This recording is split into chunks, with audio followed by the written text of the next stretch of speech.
Indo-Pak border, Punjab, 12:30 hours. 1 घंटे बाद यहाँ से इंडिया की सबसे सेंसिटिव ट्रेन्स में से एक गुजरने वाली है। यहाँ से लेके अटारी तक एस्कॉर्ट करेंगे। सिक्योरिटी एक अहम मुद्दा है। हर मंडे और थर्सडे को इस ड्रिल में कड़ी मेहनत की जाती है। बीएसएफ की रिस्पॉन्सिबिलिटी है कि पहले जब गेट खुलेगा तो एक पार्टी गेट के आगे जाएगी, गेट के आगे का इलाका सर्च करेगी, किसी प्रकार की सस्पेक्टेड कोई चीज छुपी तो नहीं है वहाँ पे।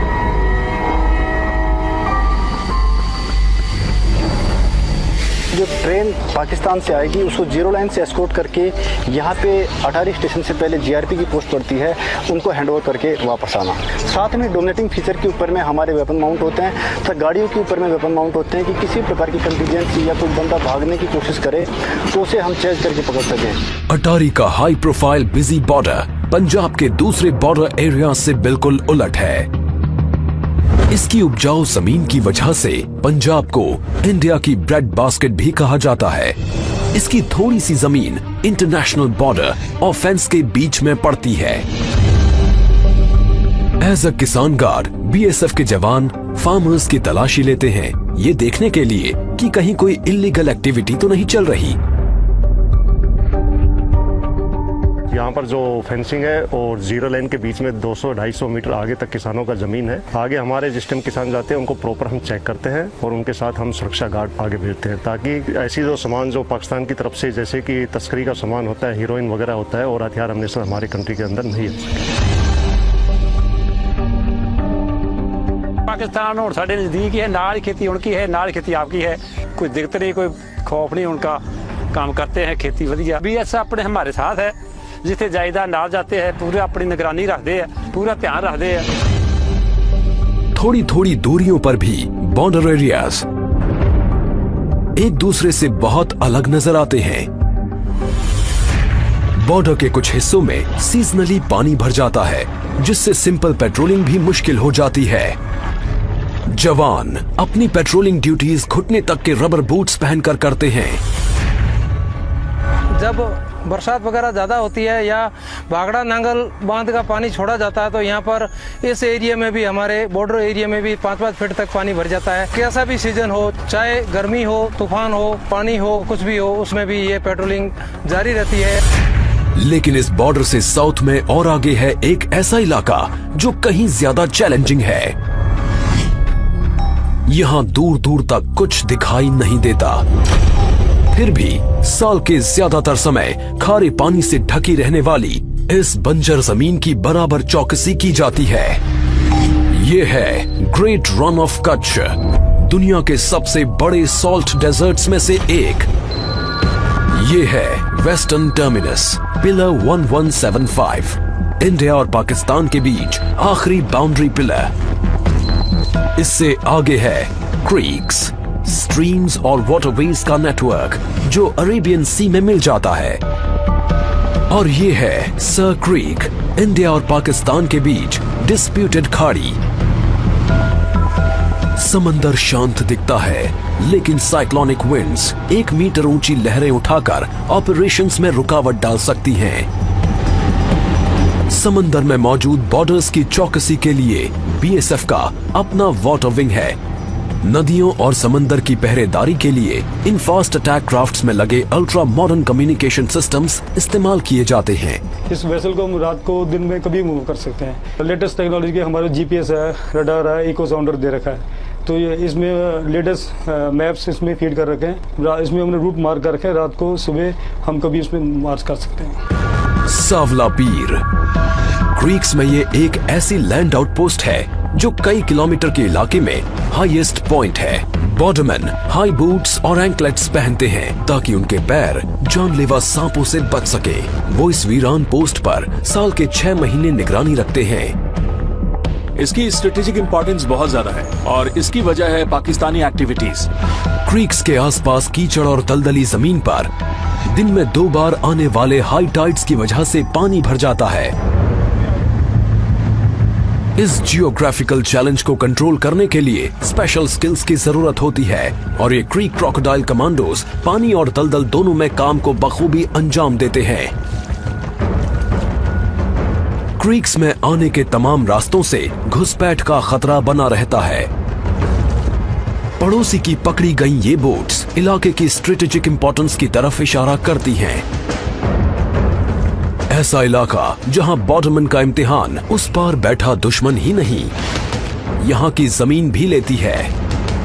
हजारों किलोमीटर दूर इंडिया के ईस्टर्न फ्रंट पर पड़ोसी बांग्लादेश का रुख दोस्ताना है, लेकिन फ्रेंडली बॉर्डर की पहरेदारी में अलग तरह के चैलेंजेस होते हैं, जैसे कैटल स्मगलर्स,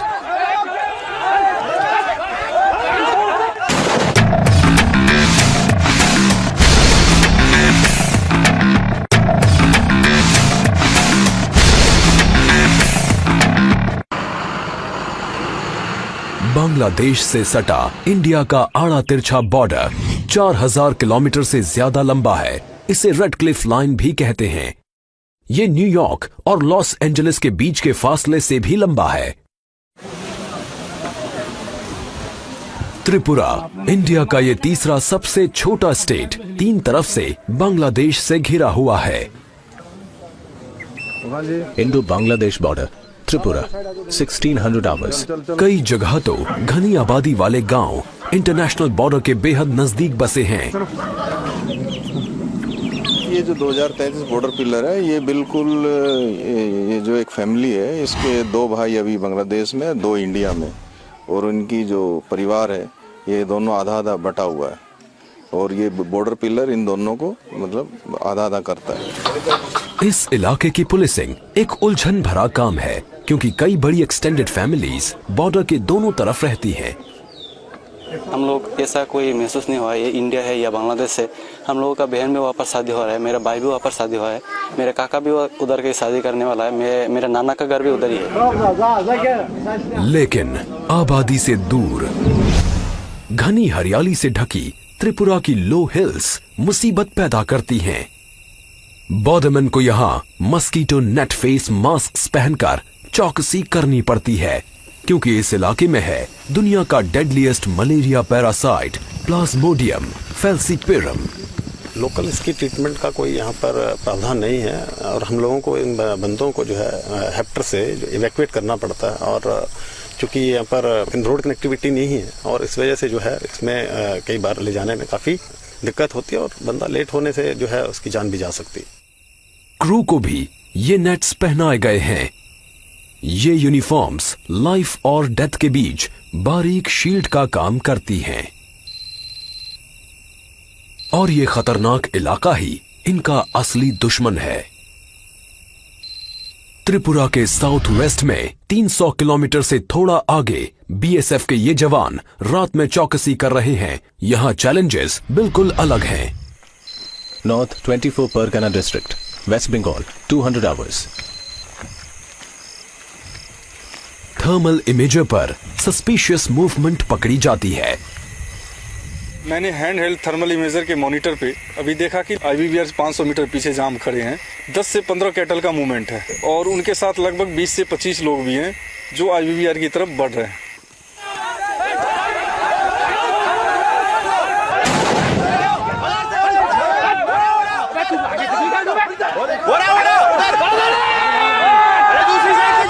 पीछा किया और पकड़ लिया।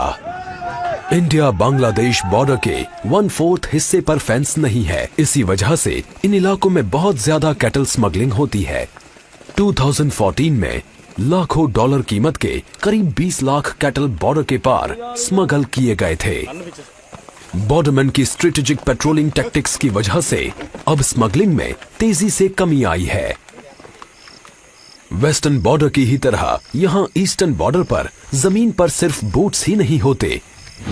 बीएसएफ का specialised water wing bay of Bengal के आसपास के तमाम वाटर चैनल्स को मॉनिटर करता है। Sundarbans west Bengal 10 hours. लगभग 10,000 स्क्वायर किलोमीटर्स इलाके में फैला सुंदरबन का आकार तकरीबन जमाइका जितना है। इसमें से आधा इंडिया में है और बाकी का बांग्लादेश में। यहां बीएसएफ तय काम को अंजाम देती है। गर्म और उमस भरे सुंदरबन में नहरों, कीचड़ और छोटे आइलैंड्स का एक उलझा हुआ नेटवर्क है। इलाका दलदली है और इसकी वीरानियों में मंडराते हैं जानलेवा क्रीचर्स, डंक मारने वाले से फाड़ डालने वाले तक।